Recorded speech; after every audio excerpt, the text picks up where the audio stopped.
ನಮಸ್ಕಾರ ಎಲ್ಲರಿಗೂ, welcome back to my YouTube channel ನಮ್ಮನೆ ಕತೆ ನಿಮ್ಮ ಮನೆಯಲ್ಲಿ. ಇವತ್ತಿನ ವಿಶೇಷ ಏನಪ್ಪಾ ಅಂತ ಹೇಳಿದ್ರೆ, ಮದ್ವೆಗೆ ಹೊರಟಿದ್ವಿ. ಮದ್ವೆಗೆ ನಾನು ಈ ಸ್ಯಾರಿನ ವೇರ್ ಮಾಡ್ತಾ ಇದ್ದೀನಿ. ಯಾಕೆ ಅಂತ ಹೇಳಿದ್ರೆ ಇದು ಲೈಟ್ ವೈಟ್ ಆಗಿದೆ ಮತ್ತೆ ಬೇಗ ಕೂಡ ಉಡ್ಬೋದು ಅಂತ ಹೇಳಿ ರೆಡಿಯಾಗಿ ಹೊರಟ್ವಿ. ಚೆನ್ನಾಗಿ ಕಾಣ್ತಾ ಇದೆ. ಭದ್ರಾವತಿಗೆ ಹೋಗ್ತಿದ್ದೀವಿ ರಿಲೇಟಿವ್ ಮದುವೆಗೆ. ಇವರ ಅಕ್ಕ ಕಡೆ ಸಂಬಂಧದ ಮದುವೆ. ಕರೆಕ್ಟಾ? ಇವತ್ತು ನಾನು ವೇರ್ ಮಾಡಿ ಸ್ಯಾರಿಯಿಂದ ಒಂದು ಬ್ಯೂಟಿಫುಲ್ ಮೂಮೆಂಟ್ ಇದೆ. ಏನು ಆ ಬ್ಯೂಟಿಫುಲ್ ಮೂಮೆಂಟ್ ಅಂತ ಹೇಳಿದ್ರೆ, ಇವ್ರು ನನ್ನ ಫಸ್ಟ್ ಟೈಮ್ ನೋಡಕ್ಕೆ ಬಂದಾಗ ನಾನು ಇದೇ ಸ್ಯಾರಿ ಹಾಕ್ಕೊಂಡಿದ್ದೀನಿ. ಮತ್ತು ಈ ಸ್ಯಾರಿ ಬಂದುಬಿಟ್ಟು ನನಗೆ ನನ್ನ ಕೊಲೀಗ್ ಕಮ್ ಸಿಸ್ಟರ್ ಗಿಫ್ಟ್ ಮಾಡಿದ ಸ್ಯಾರಿ ಇದು. ನಾವು ಬಸ್ ಸ್ಟ್ಯಾಂಡ್ಗೆ ಹೋಗೋಕ್ಕೆ ಈ ಬ್ರಿಡ್ಜ್ ಕ್ರಾಸ್ ಮಾಡಬೇಕು. ಸಿಗ್ನಲ್ ನೋಡಿಕೊಂಡು ಹುಷಾರಾಗಿ ಟ್ರೈನ್ ಬರುತ್ತಿದೆಯಾ ಅಥವಾ ಇಲ್ವಾ ಅಂತ ಚೆಕ್ ಮಾಡಿಕೊಂಡು ಹೊರಡ್ತೀವಿ ನಾವು ಯಾವಾಗ್ಲೂ.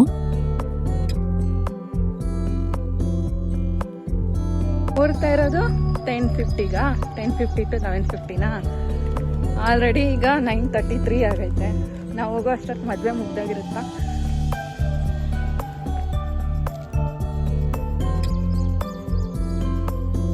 ಈ ಥರ ಹೊರಗಡೆ ಹೋದಾಗ ಒಳ್ಳೆ ನೇಚರ್ ನೋಡ್ಬೋದು ಮತ್ತು ಏನೋ ಒಂಥರ ಖುಷಿ ಆಗುತ್ತೆ ನನಗೆ. ಆಲ್ಮೋಸ್ಟ್ ಟ್ರಾವೆಲಿಂಗಲ್ಲಿ ನಾನು ತುಂಬ ಎಂಜಾಯ್ ಮಾಡ್ತೀನಿ. ತರೀಕೆರೆ ಬಸ್ ಸ್ಟ್ಯಾಂಡಿಂದ ಹೊರಟಾಗ ನಾನಲ್ಲಿ ಬ್ಯಾನರ್ ನೋಡಿದೆ. ಏನು ಈ ಬ್ಯಾನರಲ್ಲಿ ಅಂತ ನೋಡಿದಾಗ UPSC CDS ಎಕ್ಸಾಮಲ್ಲಿ ನಮ್ಮ ಭಾರತಕ್ಕೆ 44ನೇ ರ್ಯಾಂಕ್ ತೊಗೊಂಡಿದ್ದಾರೆ ಕಾರ್ತಿಕ್ ಅನ್ನೋರು.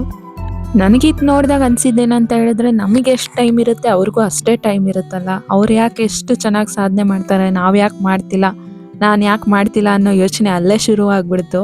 ನಾನೇನಾದರೂ ಟೈಮ್ ವೇಸ್ಟ್ ಮಾಡ್ತಾ ಕೂತಿದ್ದೀನ, ಬೇಡ್ದಿರೋ ವಿಷಯಗಳನ್ನ ಯೋಚನೆ ಮಾಡ್ತಾ ಅಂತ ಅನ್ನಿಸ್ತು. ಅಲ್ಲಿಂದ ಅದೇ ವಿಷಯದ ಬಗ್ಗೆ ಯೋಚನೆ ಮಾಡ್ತಾ ಹೋಗ್ತಾ ಇದ್ವಿ. ಯಾವುದೇ ಯೋಚನೆ ಆದರೂ ನೇಚರ್ ಜೊತೆ ಹೋದಾಗ ಎಲ್ಲ ಮರ್ತೇ ಹೋಗುತ್ತೆ. ಬಸ್ಸೇನು ಅಷ್ಟು ರಶ್ ಇರಲಿಲ್ಲ. ನನಗೆ ಈ ಥರ ಮಳೆಯಲ್ಲಿ ಹೋಗ್ಬೇಕಾದ್ರೆ ನೆನಪಾಗಿದ್ದ ಸಾಂಗ್ ಯಾವುದಂದ್ರೆ,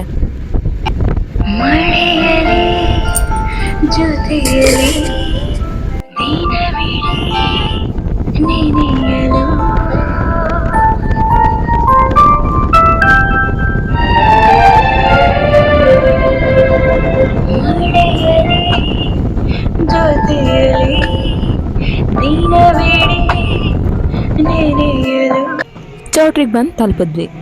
ಒಂದ್ಸರಿ ಹುಡುಗಿನ ನೋಡಿಕೊಂಡು ಹೆಸರೆಲ್ಲ ನೋಡಿಕೊಂಡು ಕರೆಕ್ಟಾಗಿ ಬಂದಿದ್ದೀವ ಅಂತ ಕನ್ಫರ್ಮ್ ಮಾಡ್ಕೊಂಡು ಒಳಗೋದ್ವಿ. ಆದರೆ ಮದುವೆ ಆಗೋಗಿರುತ್ತೆ ಅಂದ್ಕೊಂಡ್ವಿ, ಬಟ್ ಇನ್ನೂ ಆಗಿರಲಿಲ್ಲ. ಕರೆಕ್ಟ್ ಟೈಮ್ಗೆ ಹೋದ್ವಿ ಅಂದ್ಕೊಂಡ್ವಿ.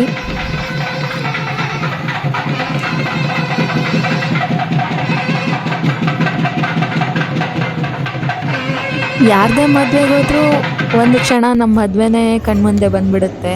ನಾವೇ ನಿಂತಿದ್ದೀವೇನೋ ಸ್ಟೇಜ್ ಮೇಲೆ ಅನ್ನೋ ಥರ ಫೀಲ್ ಆಗಿಬಿಡುತ್ತೆ. ಮತ್ತೆ ಹೋಗಿತ್ತು ಊಟಕ್ಕೆ. ಮದುವೆ ಊಟ ಅಂತ ಹೇಳಿದ್ರೇ ಒಂಥರ ರುಚಿ ಇರುತ್ತೆ. ನಾವು ಮನೇಲಿ ಮಾಡಿದಾಗ ಮಾತ್ರ ಯಾವ ಕಾರಣಕ್ಕೂ ಬರೋದಿಲ್ಲ, ಆ ಟೇಸ್ಟೇ ಬೇರೆ ಇರುತ್ತೆ. ಮನೇಲಿ ಯಾವಾಗಲೂ ನಾವೇ ಮಾಡಿದ ಅಡುಗೆನ ತಿಂದು ಒಂಥರ ಬೋರ್ ಆಗಿಬಿಟ್ಟಿರುತ್ತೆ, ರುಚಿನೇ ಅನಿಸ್ತಿರಲ್ಲ. ನಾವು ಮಾಡೋದು ನಮಗೆ ಯಾವ ಕಾರಣಕ್ಕೂ ತಿಂದರೆ ಸ್ಯಾಟಿಸ್ಫೈ ಅಂತ ಅನಿಸಲ್ಲ. ಈ ಥರ ಯಾರಾದರೂ ಬೇರೆಯವ್ರು ಮಾಡಿದ್ದು ತಿಂದಾಗ ಹೊಟ್ಟೆ ಫುಲ್ ಆಯ್ತಪ್ಪ ಅನ್ನೋ ಥರ ಸಮಾಧಾನ ಆಗುತ್ತೆ.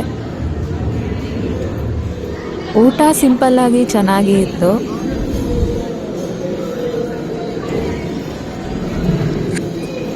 ಹೊಟ್ಟೆ ತುಂಬ ಊಟ ಮಾಡಿದ್ವಿ. ಚಳಿಗೆ ಒಂಥರ ಹಸುವಾಗ್ಬಿಟ್ಟಿತ್ತು ಹೋಗೋ ಅಷ್ಟರಲ್ಲಿ. ಬೆಳಗ್ಗೆ ತಿಂಡಿ ತಿಂದಿದ್ರೂ ಹಸು ಅಂತ ಅನ್ನಿಸ್ತಿತ್ತು. ಬೇಗ ಮದುವೆ ಮುಗಿಸ್ಕೊಂಡು ಹೋಗೋಣ ಅಂತ ಬೇಗ ಊಟ ಮಾಡಿದ್ವಿ.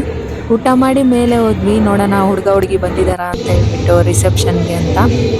ಆಗ ಹಳದಿ ವಿಡಿಯೋ ಪ್ಲೇ ಮಾಡ್ತಿದ್ರು, ಅದನ್ನು ನೋಡ್ತಾ ಎಂಜಾಯ್ ಮಾಡ್ತಿದ್ವಿ. ಚೆನ್ನಾಗಿ ಮಾಡಿದರು ವಿಡಿಯೋನ.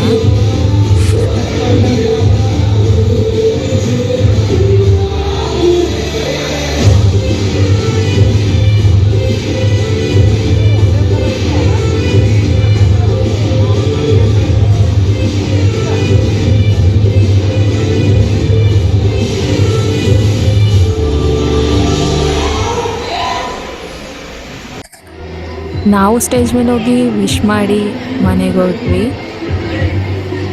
ಬೀರೂರಿಗೆ ಬಂದು ಕಾಫಿ ಶಾಪಿಗೆ ಹೋದ್ವಿ. ಪೌಡರ್ ಪರ್ಚೇಸ್ ಮಾಡಬೇಕಿತ್ತು ನನ್ನ ಹಸ್ಬೆಂಡ್ ಆಫೀಸಿಗೆ ತೊಗೊಂಡೋಗೋದಕ್ಕೆ. ನಾವು ಯಾವಾಗಲೂ ತೊಗೊಳೋದು ಇಲ್ಲೇ ಪ್ಯೂರ್ ಕಾಫಿ ಪೌಡರ್ ಸಿಗುತ್ತೆ ನಮ್ಮ ಕಣ್ಮುಂದೆನೇ. ಪ್ಯೂರ್ ಆದಂತಹ ಕಾಫಿ ಬೀಜಗಳನ್ನ ರೋಸ್ಟ್ ಮಾಡಿರ್ತಾರಲ್ವ, ಸೊ ಆ ಬೀಜಗಳನ್ನ ನಮ್ಮ ಮುಂದೆನೇ ಪೌಡರ್ ಮಾಡಿ ಕೊಡ್ತಾರೆ. ಕಾಫಿ ಅರೋಮಾಗೆ ಒಂದು ಬೇರೆ ರೇಂಜೇ ಇದೆ ಅದಕ್ಕೆ. ಸೊ ಆ ಸ್ಮೆಲ್ಲು ಎಷ್ಟು ರಿಲ್ಯಾಕ್ಸ್, ಬರೀ ಆ ಅರೋಮಾನೇ ನಮಗೆ ಎಷ್ಟು ರಿಲ್ಯಾಕ್ಸ್ ಕೊಟ್ಬಿಡುತ್ತೆ ಮೈಂಡಿಗೆ.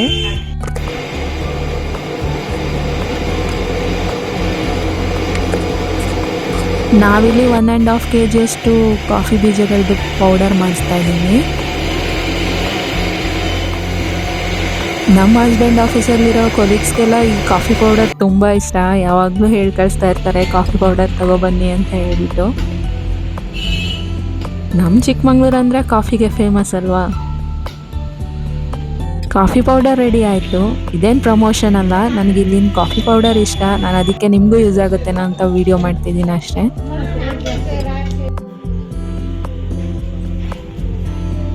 ನಾವು ಹೋಗ್ತಿದ್ದಂಗೆ ತುಂಬ ಜನ ಬಂದು ತೊಗೊಂಡೋದ್ರು.